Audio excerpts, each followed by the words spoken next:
Opo, totoo yan, mapagmahal ang Diyos. Pero yung pagmamahal niya ay hindi kagaya ng iniisip mo. Ang pagmamahal niya, sabi sa 1 Corinthians 13, love does not tolerate evil but rejoices in truth. Ang love ay hindi nangungunsinti sa kasalanan, kundi nagdiriwang sa katotohanan. Amen po? Amen.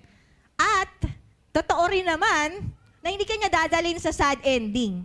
Ikaw mismo ang pupunta sa sad ending sa mga choices mo.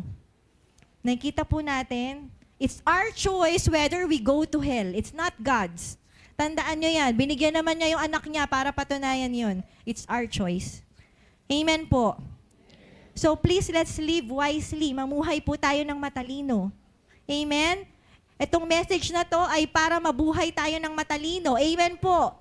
Hindi lang matalino sa school, hindi lang matalino sa work, hindi lang matalino sa church, pero matalino sa buhay. Hindi lang katalinuhan sa buhay, yung successful ka, mayaman ka, CEO ka, cum laude ka, summa cum laude ka, hindi lang yun ang katalinuhan sa buhay. Ang katalinuhan sa buhay, yung buhay mo nilalakaran mo ay papunta sa buhay na walang hanggan.